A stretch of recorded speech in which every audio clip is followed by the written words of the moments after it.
But how you doing this morning, man? Because I know in California, California, it's like almost 10 o'clock, right? Yes, yes, almost 10 o'clock out here, getting the day started. Yeah. How's the family, man? How's everyone's doing, man? How you doing since COVID, man? Oh man, we're hanging in there. You know how it is. It's like just a full adjustment all the way around with how we do everything. And I think that what's been most important is just staying close, staying smart, and like figuring out the best way to accomplish what we need to accomplish during this time. Definitely, man.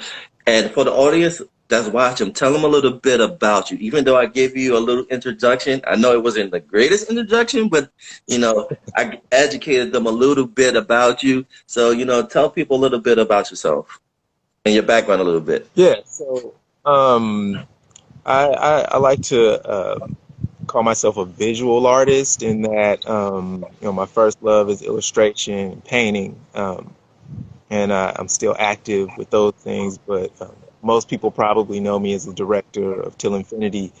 Um, so I put together a documentary that has been going around for a while about the Souls of Mischief, and they were gracious enough to allow me to tell their story. I grew up with the guys, and it was an incredible journey. I think that film is going to live with me for the rest of my life. I think no matter what I do, that film is going to be a special project always for me. And so, um, yeah, yeah. So, filmmaker, illustrator, uh, photographer, graphic designer from Oakland, California. And then also, that a lot of people don't know that one of your artwork was on ESPN. You did an image of Stephen Curry, and that made it on ESPN. Can you talk about that a little Oh bit? yeah, yeah, yeah, yeah, yeah. So, in wearing that other hat as illustrator, uh, I did a series of portraits. I did portraits for the new Chase Center here in San Francisco. He built a new building for the Golden State Warriors, and I had a series of portraits of the Hamptons Five. So Draymond Green, Steph Curry, Durant, who's no longer with the team, but at the time, and Iguodala and Klay Thompson. And so it's all five of them, and those portraits are in the Chase Center.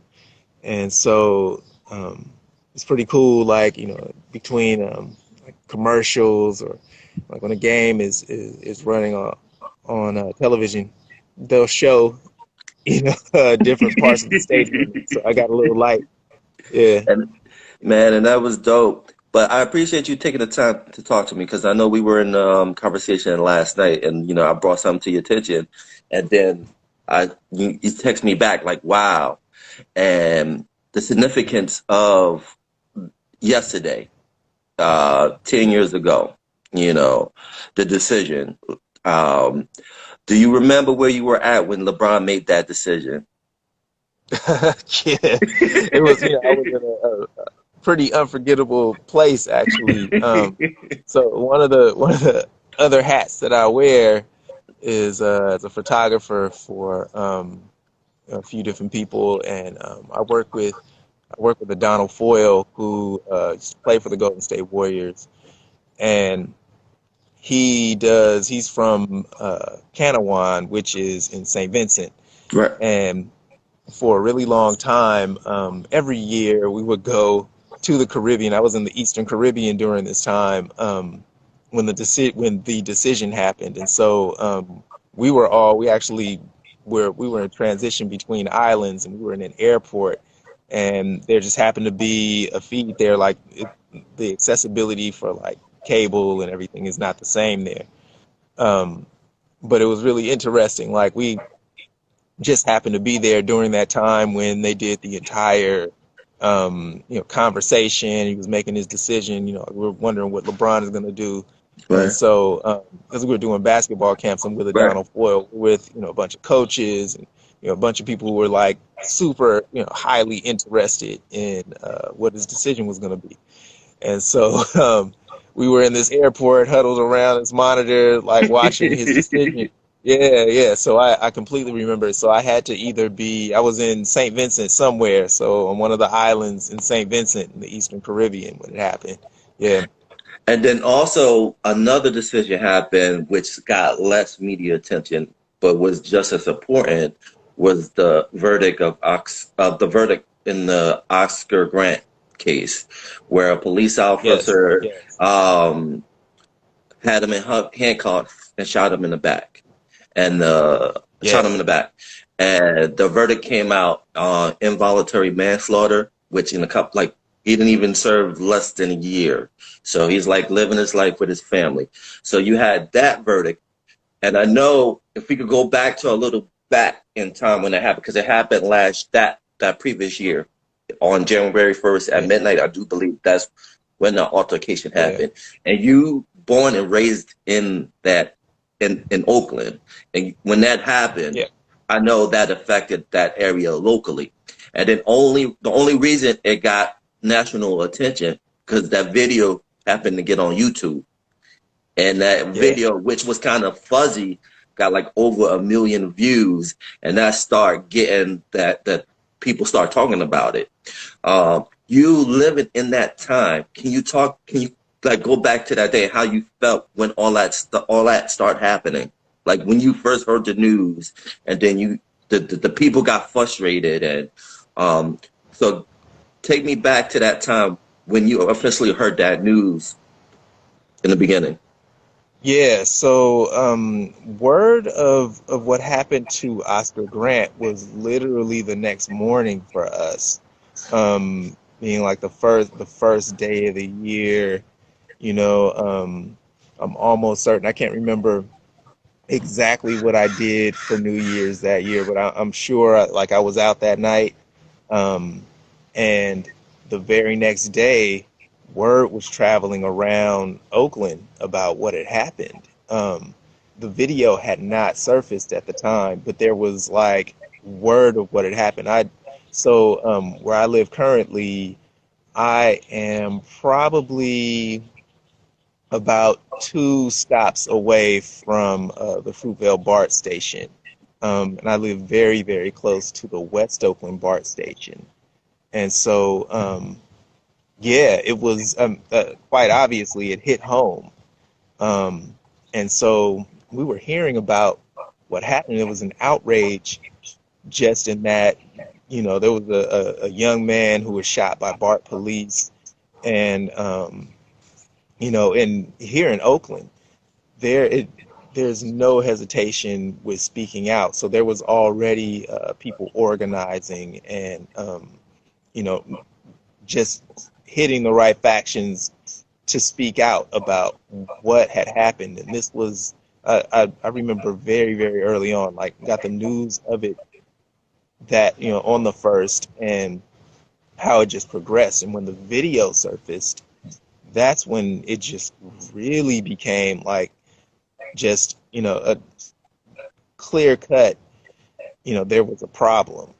Right. And it was disheartening to see it. I know, like I would probably say just for the current movement that's happening now, that was definitely one of the more eye-opening moments. Um, and for it to go viral and for this moment to catch as much attention as it did, I thought that it was just yeah, it very significant moment for the movement that's currently happening. Um, yeah, yeah. So it was a tough day because we had starting off the new year and here we are. Um, Not much had changed in our opinion. Right. And then the one thing that's frustrating to me is like I knew, but the reason why I wanted to bring this up because I was on my Twitter feed and a writer, I think his name is Tinsley from the Undefeated, had brought it up, Hmm. and it brought a perspective to me that yeah, this happened at that same time. That verdict and LeBron decision happened on the same day. The verdict came out like 3 hours before the actual LeBron decision. But I Yeah. always think about like, what if LeBron James and his team knew ahead of time, and when he made the decision, he talked about Oscar Grant, and that would probably change the dynamics of that conversation. So it's like Monday night quarterbacking now. When you think Yeah. about it today, Yeah. and then what I want to talk to you about of how like sports and activism kind of coincide with each other in a way. Um, Yeah. uh, to me, I feel like an athlete, they can do it if they want to, but they don't need to if they don't want to. They shouldn't be forced to do it. They should do it because they want to do it. So can you kind of talk about that a little bit? Because you're in the sports So world it's too. You're from Oakland, so you yeah. get kind of both worlds. Yeah, yeah. So here's, this is a really tough thing, I think, for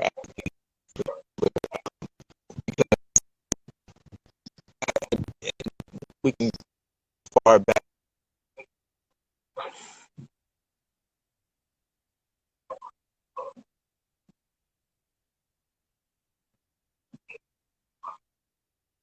there is a history there of athletes who have spoken out over time, jeopardized their careers, um, to make a statement.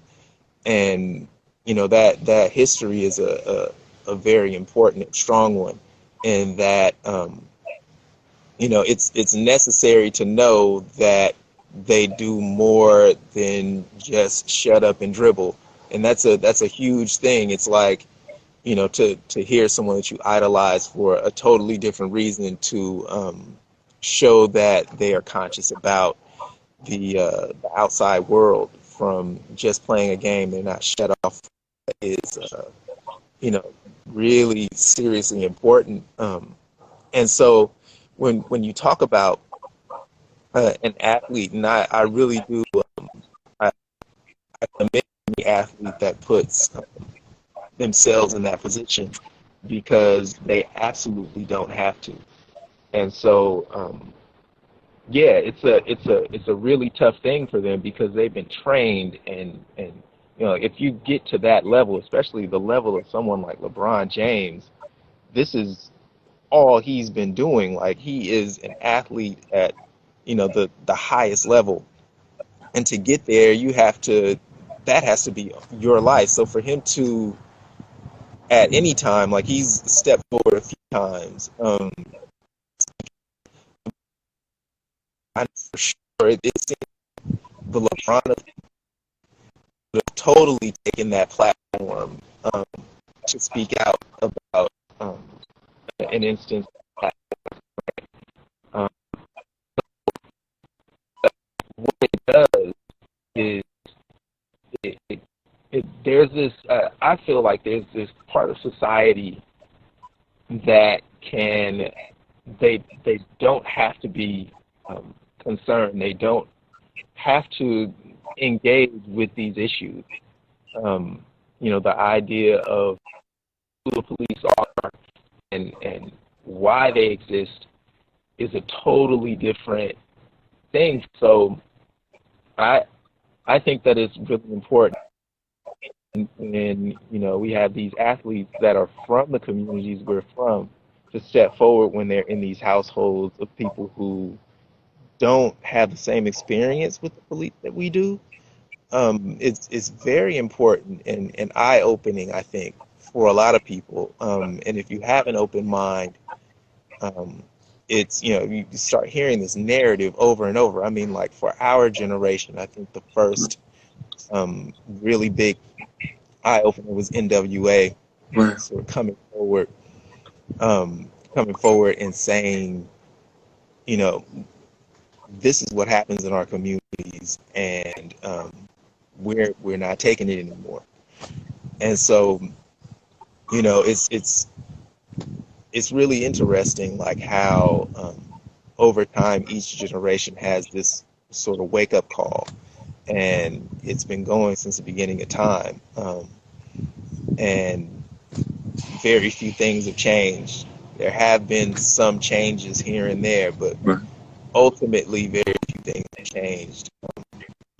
I think that Yeah, the black yeah, man. community and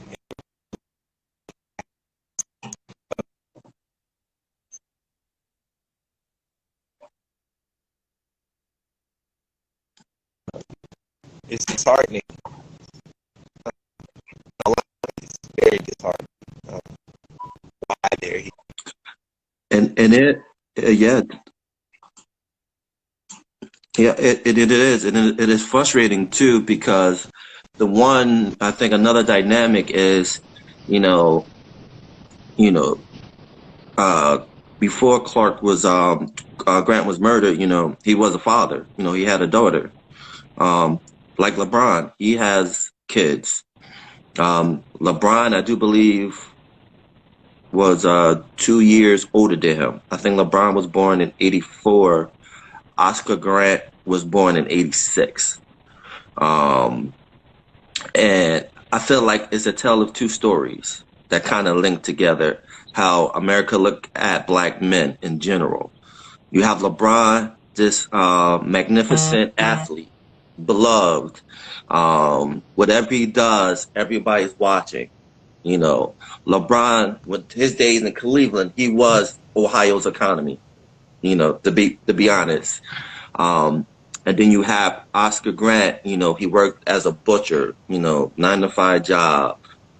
Work, come home, take care of his daughter, go back to work, and then you have this one event that changes his life, and then you have this one moment in time where you have two stories that's happening at the same time because one person, because he's an athlete, a very famous athlete, and people are gravitating to his decision. And then you have another where they just want justice. Yeah, yeah. And Wow. and so can you kind of, on your thoughts, can you touch on that dynamic as you, a black man having a son, you know, like touching that topic like that? Yeah. So I have a lot of my son will be 12 this month, and one of the most important conversations I've had with him. I think I had it last year with him. Was there? There will be a point where you're no longer this young, cute boy, and there's a point where you become a threat. And it's one of the toughest conversations to have, um, only because there's you have to have this awareness navigating through the United States of America that you have to watch your temper. You have to there's a certain way that you have to conduct yourself if and those things you understand what I'm saying, like it's we have these things that we have an understanding around that could trigger fright, Where and um, if we try to avoid them, we don't try to avoid it still happens. um, there's not much you can do. It You have to have that conversation with your son, um, and so it's a tough thing, um, because that's,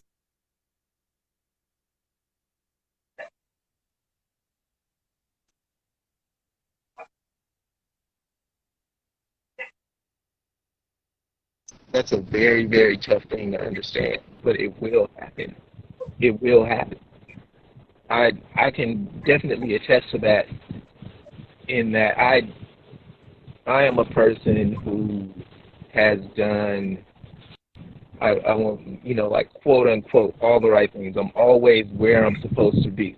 So right, I've been someone who's been in school most oftentimes, either headed there, going there. Like, I'm not intentionally breaking laws, you know what I mean? So, like, um, when you think about it in those standards, and it's like my experience is still the same as, anyone who has maybe not done those same things, maybe decided to, sell a little something or Right. steal a car or whatever it is, right? Like, but my experience is parallel. So, when you talk about what success is and you talk Right. about how, like it's a very thin line.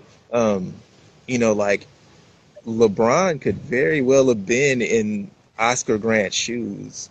Um, Yes.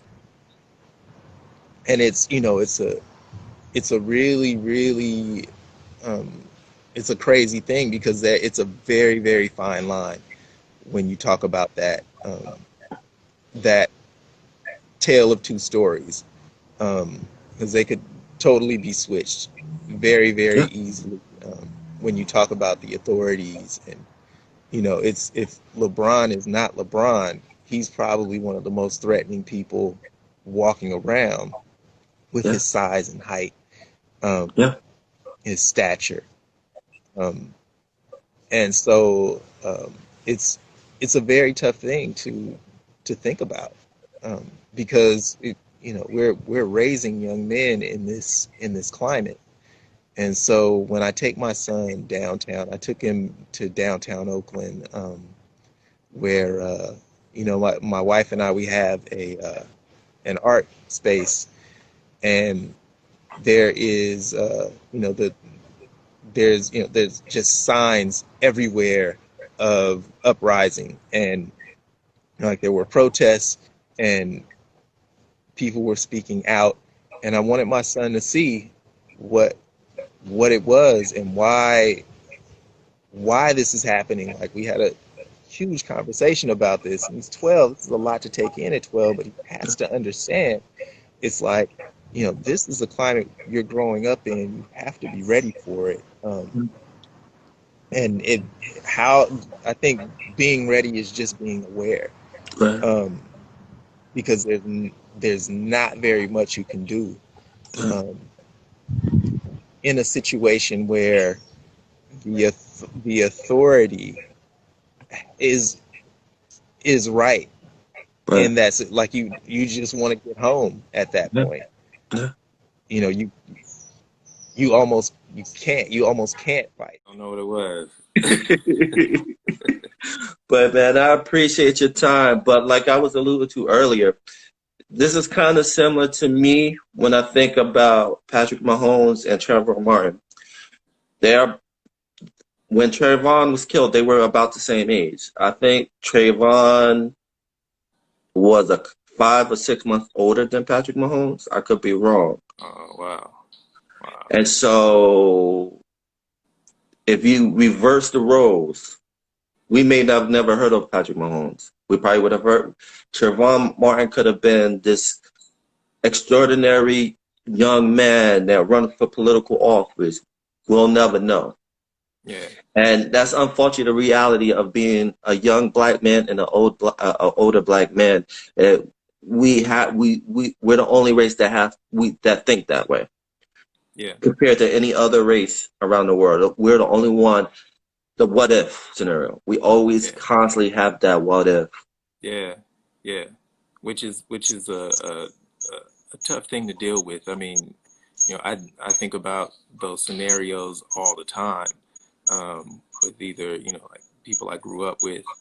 Um, just we had similar scenarios, and like similar parents, similar households from the same neighborhood, and and just different circumstances.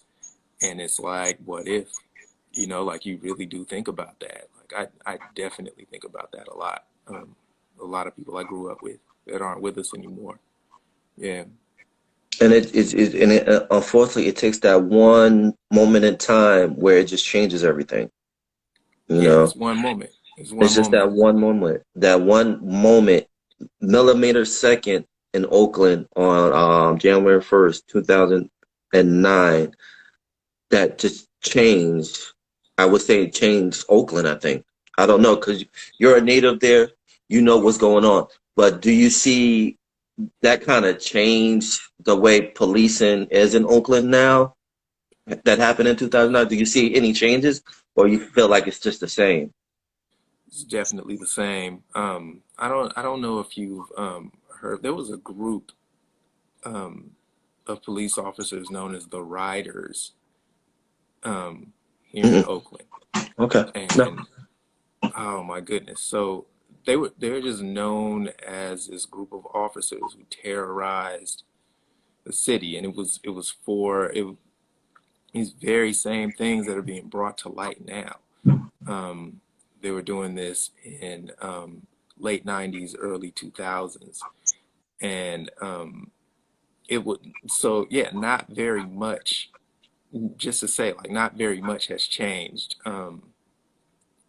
for us, like the entire time. Uh, And so when you talk about just the Oakland Police Department as a whole, there's always been some some angst between the community and the department. right. So when that happened, he was a BART police officer, you know, like, so he wasn't even OPD. He was, you know, this like It's a BART more police cop. for us. Yeah, yeah, like yeah, for us. Yeah, yeah, for us, we don't look at him as the real police, right? Like, Right. so although like I think they go through a similar training, or I'm not sure exactly what the particulars are, but yeah, it came off very much like a lot of different scenarios, just um, very unfair, uh, racist, you know, just a lot of different things, and how the trial was dealt with, you know, like it was taken out of the area. Right. Um, and so, you know, like for Because I felt it, like that trial a little bit felt like almost like the Ronnie King trial, where they moved it to an all-white mhm, county yeah, just to get a different result hmm, yeah, yeah, because it was just so much media attention of that case that Oscar Grant kind of felt kind of eerily the same way. That's why they yeah, moved the case to a different location. yeah, and you know, it's quite obviously, you know, it's to quiet it down, to lower that. I mean, because you know, here are all of our eyes are on what the outcome will be. You know, Right. now you've taken one of ours, and um, we want justice in some form, and you know, it's all too often it's a slap on the wrist, Right. and we were expecting the exact same thing. It's exactly what happened, um, and people were angry, uh, very, very angry. It's and understandably so. It's like, hey, how, when at some point, when is there a consequence for taking our lives? Like, can't just take our. It's one thing to say, okay, something happened on BART, he Right. should be arrested, and you know, like the situation should be addressed. But it's like he lives on. He has an opportunity to go back to his child, go back to his, you know, and it's like that. There has to be a consequence when you end a life like that. And and then what made it worse is too because I know there was news they did an investigation I think last year on the case and they found out that he lied. Wow, wow, He lied. And he's still like living his life like it's nothing happened. Even though his life's gonna be changed for the rest of his life. I don't know if he can get the job back. I doubt it. But he could just work somewhere else. But to find out that he lied, you know, it's crazy. that's like insult to injury. Yeah, yeah, and and those are the sorts of things that this country has been built upon. Um, is that very notion where, you know, someone who was in the beginning in the wrong, um, has still has not, you know, completely paid their price, Right. and that's the total. That's this country. in a nutshell, right? Like Yeah. it, you know, like at some point, all of the destruction, all of the Right. killing, Yeah. all of the, you know, the robbing of culture, the robbing of everything that has happened to build this country. Yeah. Like at some point, there has to be some sort of justice. Yeah. But the only way we're going to get justice is when you have a system in place when it comes to police officers where there's no accountability. You know, it's like we'll take care of our own. Like, no, no, we've seen this story numerous times. There has to be a change where if an officer does wrong, they have to be accounted. No, don't give them, don't suspend them, with pay. Even though the union plays a big part of the police, there has to be some form of changing of the system to hold them accountable. We do that in every other profession, but when it comes to police, it's like a totally different. Yeah, and you know, like when you talk about this job, they have the type of people who decide to go into law enforcement. Um, and there's something to be said about who these people are and why they've decided to do this. And that's an entirely different conversation in Yeah, itself. yeah, Um, you know, this is, but it's, there has to be accountability. There has to be humanity. And it's like, for for me, there is this understanding that the police are quote unquote chasing the bad guys right, every day. They're dealing with, you know, people that you know, they feel are fracturing laws, breaking laws. right, Um, and so it, it seems like there's a bias and a, you know, like as like I've been pulled over by the police and they ask me, "Do you have a license?" They don't ask to see my license. right, right, Yeah, and it's that right, is, you know, and though like that experience, you know, like whatever they experience on a day-to-day basis is, you know, like I'm not sure what makes them that way, but it starts to build a wedge between the right. community and Because the and yeah, because I think it's because I'm gonna be honest. We all have prejudice. yeah, And the one thing, especially in that job, you have to take those prejudices out the door. But what happens is a lot of them have that and they take that to work. When they put that uniform on, that's a part of their that's a part of their accessory is that prejudice. So before they interact, they already have their mind up of how they're gonna escalate or de-escalate a situation, but depending on the person's skin color and the circumstance. yeah, And so yeah, I think that plays the key role is just their assumptions of what they see on TV when they think about black people, or like one or two instances when they dealt with black people and they had a negative response. So that's a current theme. And so into the next situation, they take that into hmm account, yeah, you know, yeah. and It's which totally true. causes situations like Oscar Grant Yeah, or George Floyd. Now there's audio of the cop that had his knee on his neck, and George Floyd is saying, I can't breathe, this and this and that, and you hear the officer say, he says something. I'm paraphrasing. You shouldn't say a certain amount when you can't breathe. And this is from the officer. I'm just paraphrasing it, but when you have like things like that, that kind of gives you an idea of how certain people in that certain position think of black people. yeah, yeah. And and that's the other thing that's you know, like really, really hard to swallow in that there are people who don't understand why, you know, like because there are some people who say, well, I just wouldn't have been in that position.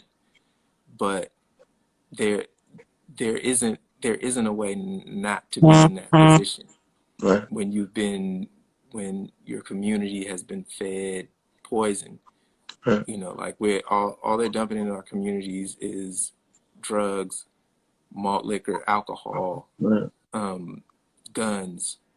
That's the poverty. Right. When that's being fed into our communities, how can you not be in that position?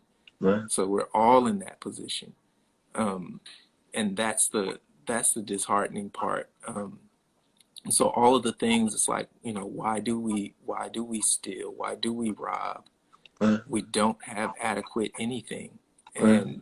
and because of that, we have these situations.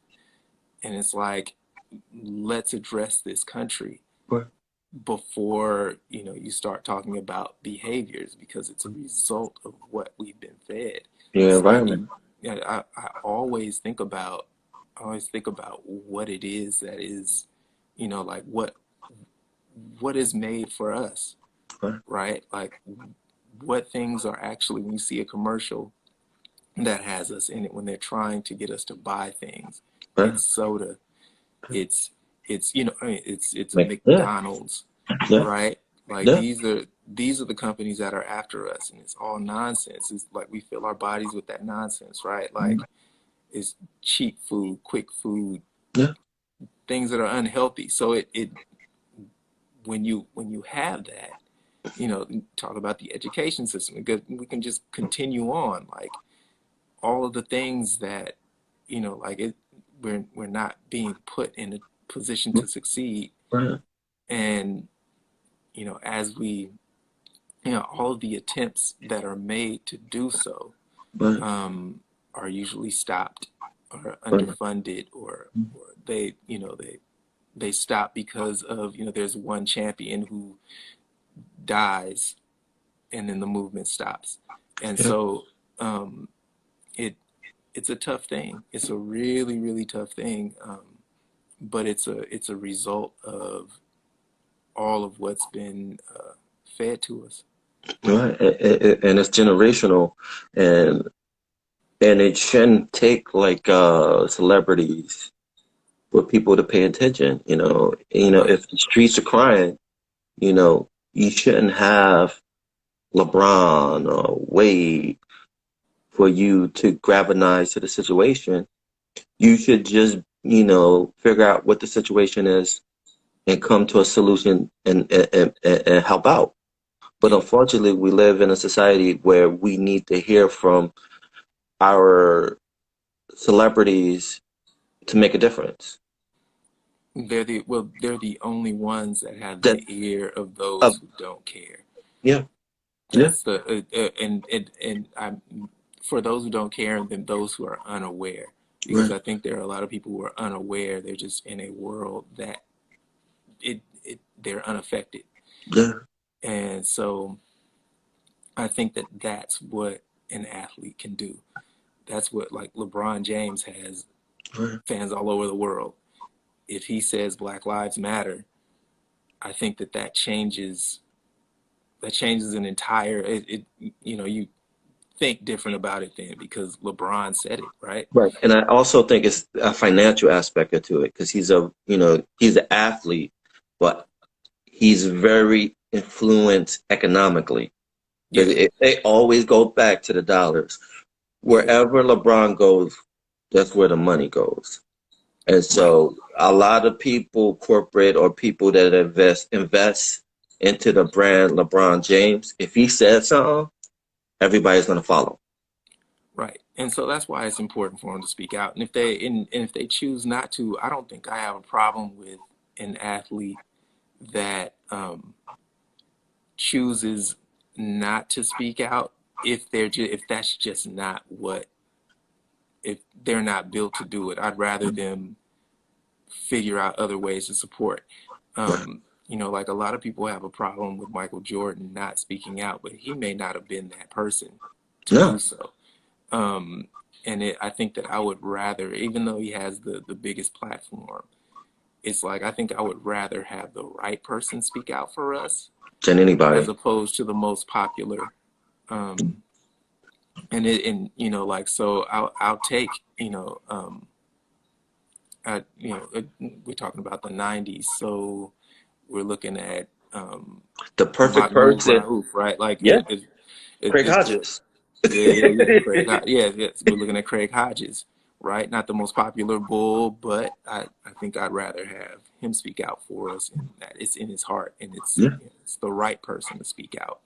Um, so it's a tough thing, but I for those that do use their platform and jeopardize their careers, it's completely incredible because they come from where we come from, yeah, and they came from not very much, and right. so for them to jeopardize their lifelong dream is pretty amazing as athletes to do that. Definitely, definitely.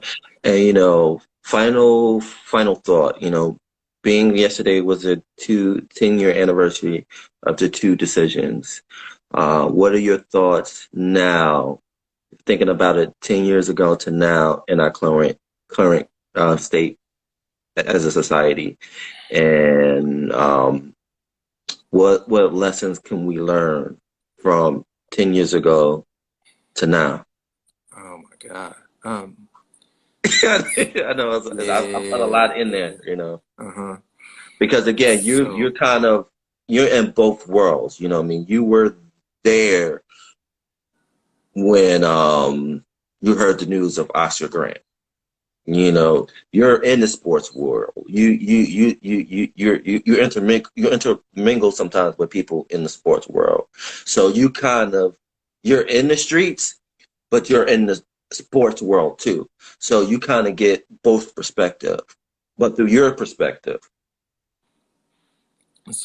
one of the, and let me back up a little bit. Like, so, the Raiders have taken off to Las Vegas. They're playing there, this coming season, if there is one. Um, I'm playing in Las Vegas, but for the past 20 years, I've been a photographer on the field at Raiders games, here in Oakland. And the one thing that I have definitely seen over the course of that time, so just to,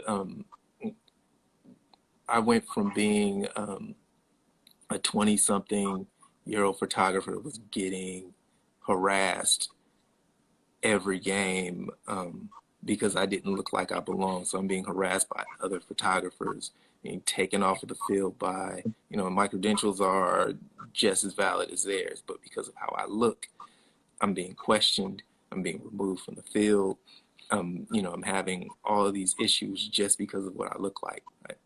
Um, and fast forward, so this is in the realm of sports. Fast forward to last season, where there are tons of young black photographers on the field.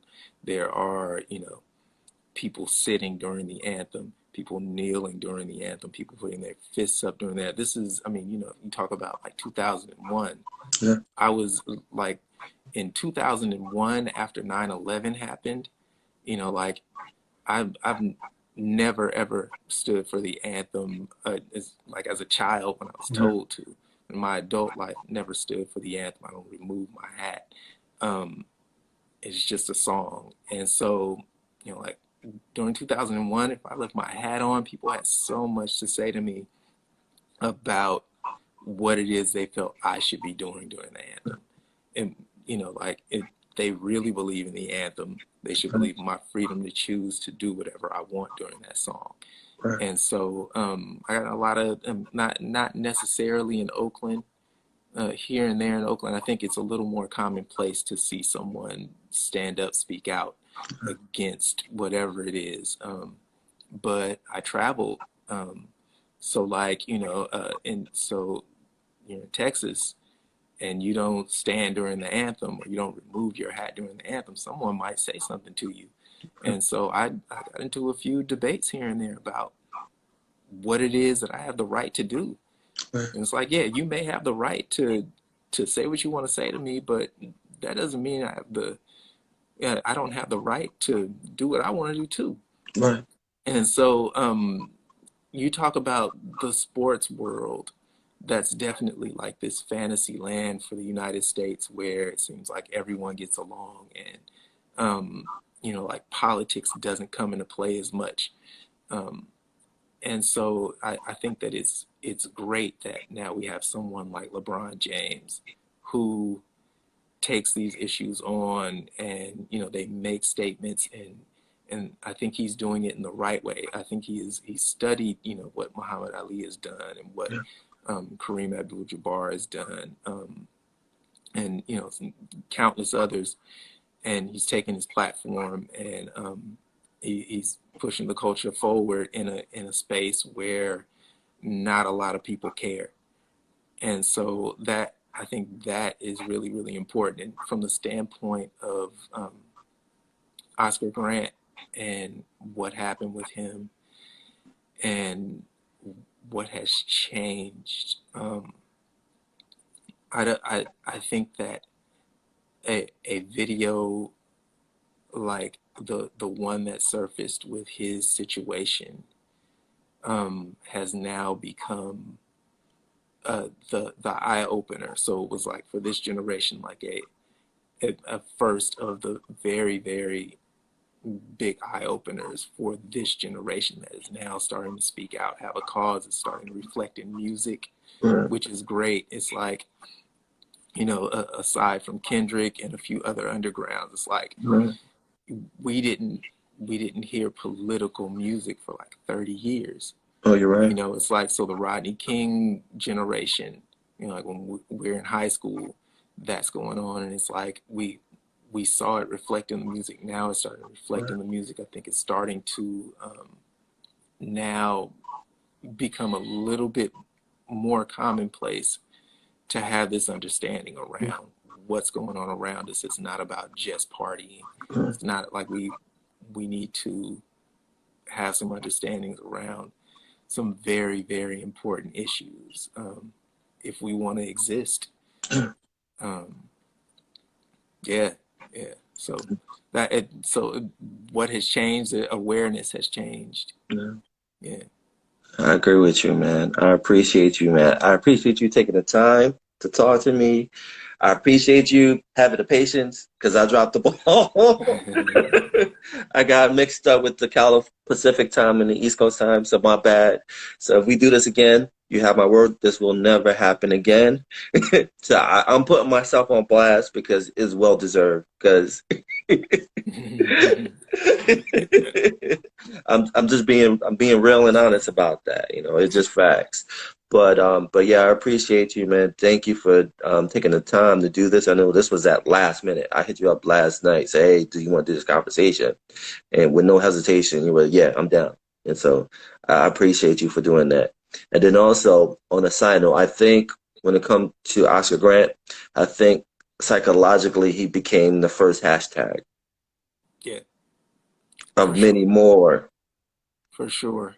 Yeah, definitely the first hashtag. It's like, you look at 2009, that's sort of like right on the right when everyone kind of started uh sharing their business. You know what I mean? It's like Yeah, yeah, it's no, no, kind no, of you're like right. You're it's right. like You're absolutely right. You're right. Facebook, Instagram, Yeah. all of these platforms where now Twitter, that's right around that time when we all became reporters.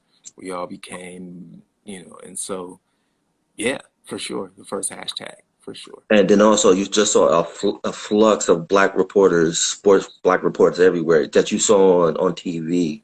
Yeah, Whether it was mainstream or local level, you saw a lot of reporters that look like us. So yeah. I think that's the one thing that's changed. Hmm. I think it's going back to the old way because you don't see a lot of black reporters that you used to do Yeah, yeah, around for that sure. 2000-ish, like Yeah, around that time yeah. to now. I Hmm. don't see it. I think it's going back to their old ways, Yeah, unfortunately. But at yeah, that time, that was like the golden era of black reporters. yeah, yeah. And it's like, and you think about that, it's like every like times reflect why and how, so it's like those people who are coming along during those times, it's like, okay, we need to get into these positions to tell these stories. Yeah, And now I think that it doesn't happen as much because we all have our own separate platforms. yeah, Um, and so you don't have the restrictions around how you tell a story anymore because we all have our own platforms. Yeah. And so I think there's a lot of people who would probably be in those positions who are now on their own page Yeah. telling their stories. Yeah. And I totally agree, man. So, like, what's going, like, before we end this, the people that's watching, what do you got going on right now? Where can people reach you? I know people out there need to watch Till Affinity. That's all I know. Yeah, And where yeah, can they Till get Till Infinity. Affinity? Where can they get Yeah, it, man? for sure. So Till Infinity is available at www.tillinfinity.com, available for digital download, and also available on these really cool. I might have one I close got by. one. I got Yeah, the yeah, USB yeah. cassette The tape. really Yes, I cool have the blue tape. USB. Yes, Yeah, yes, I got that. yeah, yeah. You want me to show you? um, I got it. If you got like a couple of minutes, I'll bring it out to show people. I can. I think I can grab one. Hold So on, you let me got check one this and closer see. to you? Yeah, yeah, yeah. Yeah, Hold on, show the check this. people. Show the people. If you're a '90s head, you know about the blue tape.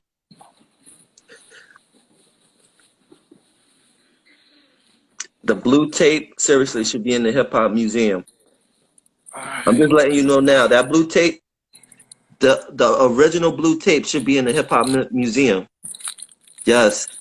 Yeah, so it's really cool. It's one of those things where like I was just looking for a very cool way to present this film, and so I came up with Yes. this USB Eh, that holds the film and has all of the extras, yes. everything on it. So that's available at tillinfinity.com for anyone who wants to learn about hip hop in the Bay Area during the early '90s, hieroglyphics, Souls of Mischief. Um, it's a Quick project that question. I'm very, Whatever very happened proud to of. the other? What quick question? What happened to the other documentary you were working on? The battle. What's Yeah, going on with that? so the battle, Oh, we can't talk I'm about it because no, no, it's. no, no, it's fine, it's fine. That's the story of the battle between Casual and Saphir, and that's a short film I did. It's probably about 30 or so minutes long, about 40 minutes, I would say. And yeah, I'm looking forward to releasing that When is also. that coming out? So I no exact release date, but I actually had a conversation with Kaz not too long ago about getting it out there. So yeah, it'll be coming for sure. Please, Yeah, please let me know because I need that in my life. yeah. Yeah, definitely. Absolutely. You're one of the first people I hit up for sure. I I always appreciate appreciate the that. support. No problem. What else is going on? What about any of your art? Any people can like buy some of your art? Where can they get that? Yeah, yeah. ShomariSmith.com. All my artwork is there. If you have any questions, send me a message. Yeah, I'm working doing portraits right now. So, just doing what I love, and that's the important thing. So if anyone's interested, ShomariSmith.com. Yeah, All right, you hear that, people? ShomariSmith.com. Bro, I appreciate you taking the time to talk to me. Much love to you and your family, man. likewise. Hopefully, with all this go down, I can come over there and we could finally hook up like we did when you came to Philly to Yeah. promote Telefinity. So I'm definitely looking forward to that. But yeah, man, anytime you want to just come on and promote, the battle, come back on and please promote the battle. Yeah, thank you. No, I appreciate you giving me this platform. And yeah, man, love to have you out west at some point. Definitely, man. And the one thing, let's keep Oscar's Grant legacy alive. Don't let him be forgotten, be that forgotten name. Because Yeah. what happens, a lot of our brothers and sisters kind of get lost in the conversation when it comes to racial injustice and police brutality. Definitely. We don't even talk about Ronnie King anymore, or even Amadou Allah, or even Yeah, yeah. And Sean we Bell. can't forget these stories because it'll repeat, and we have to make sure that this change has to happen. Yeah. Um, It's a necessity. Yeah, man. So let me let you go, man, because you know you got things to do. It's like the afternoon now for you in California. You're Yeah, almost yeah, yeah. there. Almost 11 o'clock out here. Yeah. You guys work on a different program when it comes to like the morning, you know what I mean? So it's like the evening here in on the East Coast. Not literally evening, but the way people work, it feels like the evening. So this is like the start of your day. Definitely, definitely. All right, brother. I appreciate you, man. All right, now, thanks a lot. All right. Peace.